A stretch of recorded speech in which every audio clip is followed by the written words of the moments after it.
So if your basic requirements are met, you would stand again in an election? Certainly, yes.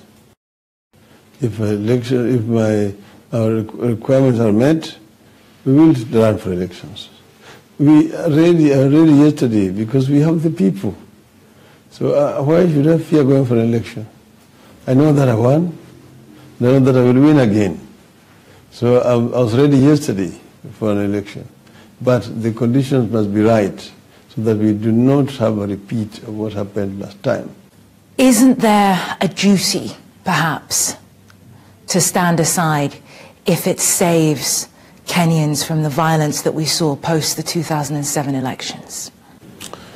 It is very unfortunate that it has to come to this. You see a government that is trigger happy, that is willing to slaughter its own people to protect itself in power. But what about your critics, who say that your calls for your supporters to go out on the streets every day sets the stage for these kind of confrontations with the police? Our Constitution, the Human Rights section, guarantees every Kenyan a right to assemble, to strike, to picket, and to demonstrate. Those reports there from Kenya. Now, Raila Odinga is here in London today. He's been talking to Rebecca Kesby about his decision to pull out of the elections rerun. If they level the playing field, I am ready to go back and contest these subsequent elections. I don't see the elections of 26th taking place, even though they've allowed new entrants to participate. How do you bring new people in a process 10 days to the elections without having had the opportunity to do campaigns and so on? That is all ridiculous. If they want a proper elections, let them do as law requires, in accordance with the Supreme Court ruling of 2013. What would you say to your supporters listening? Would you be calling on them to stay at home, not to protest? What are they supposed to do on the 26th if this vote goes ahead? Most of my supporters are the ones who have advised me that it will be foolhardy to participate in a process that has already been pre-rigged, and that rather than giving credibility to a flawed process, it's better to stay out of it. Because Jubilee are not prepared to have an election which they can lose. So boycott the vote? I'm saying the Jubilee just want us to participate in an election whose outcome is already known. This is the Jubilee Party of Uhuru Kenyatta? Correct. They just want somebody in the ballot whom they are going to beat. And we are saying that we are not going to give them that kind of opportunity. It's quite interesting that I'm speaking to you while you're on a visit to London, and I wonder whether some of your messages here are aimed at the international community. Do you think foreign observers or the international governments in general have maybe let Kenya down over all of this? We were very disappointed with the role of the international observers last time by giving tacit approval to a fairly flawed process. But however, a number of them have eaten back their words and have apologized for coming to a very premature judgment. From which country? Any in particular? The Carter Center, the US, even the EU Observer Mission, even the AU. So we said, therefore, that observers are welcomed back to this coming presidential contest. But we said they need not just look at the polling day. You know, what happened last time is that they looked at how the polling stations were opened, how people lined up to vote, which is all fine. The problem was transmission and tallying of the final results, and that they completely put a blind eye to. Where do you see your leadership role for the people that follow you? What do you think you should be doing to create calm in Kenya? We are the victims. We're saying that so long as there's cheating and rigging of the electoral process, there will be no peace in the country. All that we are trying to fight for is to ensure that there is a proper, free, fair electoral system in the country. And as you can see, that the court has agreed with us that this time it was fairly flawed. We are the victims. We are not the villains. But the villains are the people who deliberately plan to rig the elections. And we are saying that Africa should not be judged by different standards. Raila Odinga there speaking here in London. This is Focus on Africa on the BBC World Service. I'm Audrey Brown, and it's coming up to 17:08.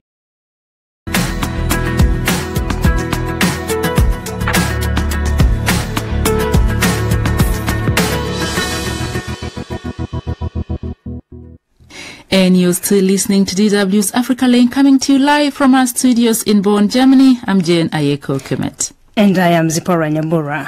Coming up, Kenya's opposition leader Raila Odinga says the forthcoming elections will be illegal. So there's really no election in the 26th in accordance with the law as it stands right now. What they're trying to do is basically purporting to do an election, but it cannot happen. And sure, we will have much more in our blog report. But first, Kenya's opposition leader Raila Odinga has maintained that there will be no election on October 26th. According to Odinga, the elections will be illegal and not in accordance with the law. Odinga, who spoke to DW in an exclusive interview in London, says there should be fresh nominations for a new vote. He also brushed off claims that he has not withdrawn formally from the forthcoming elections. President Uhuru Kenyatta, along with IEBC, the country's electoral body, has maintained that the elections will go on. DW's Emma Wallis talking to Raila Odinga. The law is very clear. In accordance with the Supreme Court ruling of 2013, if one of the candidates, that is the president-elect or the challenger, who was the petitioner, withdraws from the race, then there will be no elections. The Electoral Commission is then required to start to do a fresh nomination exercise, and then there's a subsequent election. So there's really no election in the 26th in accordance with the law as it stands right now. What they're trying to do is basically purporting to do an election, but it cannot happen. They need to do fresh nominations. The High Court ruling in the case of this Mr. Kure Court is a nullity, because the High Court cannot overturn a ruling of a Supreme Court. Therefore, there is going to be no elections on the 26th of this month. The IEBC says that you haven't formally withdrawn yet. Will you be formally withdrawing? I've written a letter which they have acknowledged receipt, which I'm telling them that I have withdrawn from the poll. So they are basically just playing a game of ping pong. But they know it clearly that I have withdrawn because I've served them with a letter, and they've received that letter. Are you at all worried that there could be violence like in 2007 in Kenya this time, or do you think a lot of different things have changed? Kenyan people are very peaceful people. Violence only comes when the government begins to shoot innocent people with live bullets or throw tear gas. And our constitution guarantees the right to demonstrate.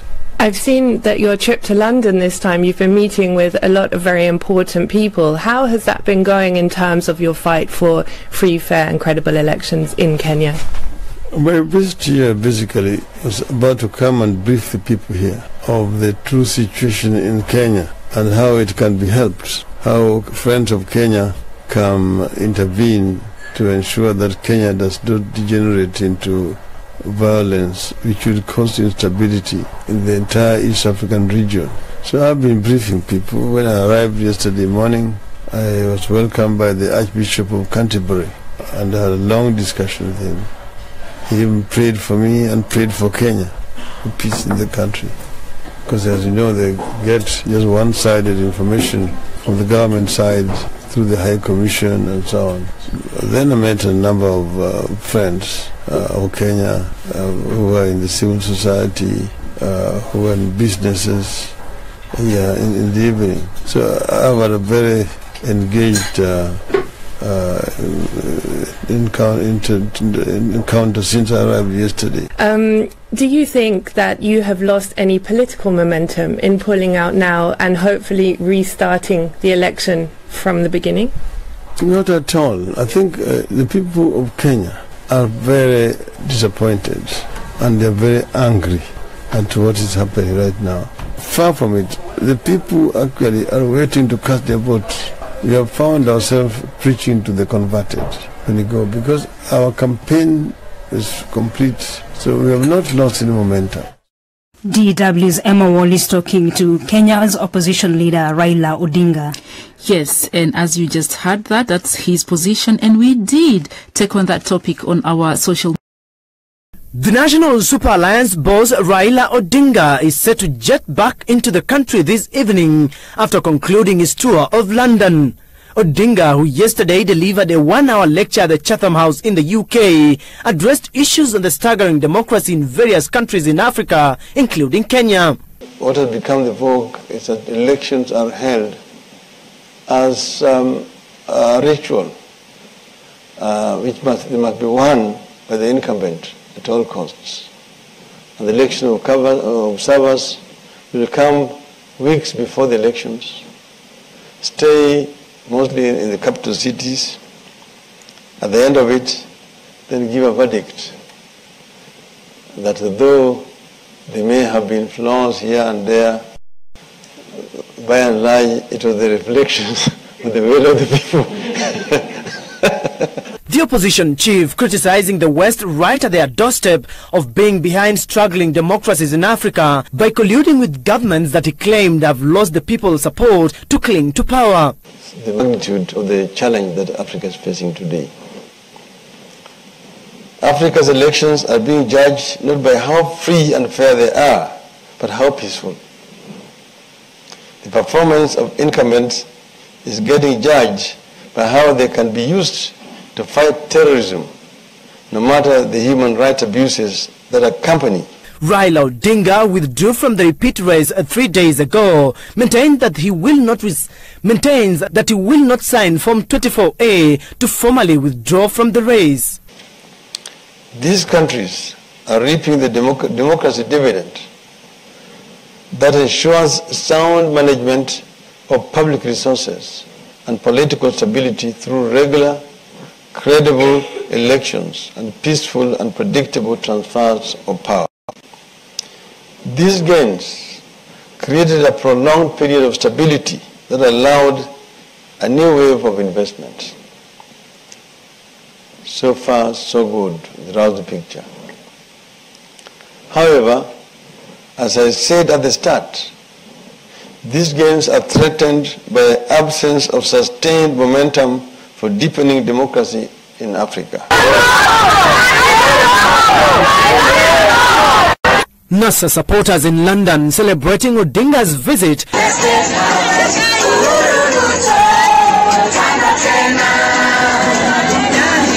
While Jubilee supporters also staging opposing views outside the UK Parliament.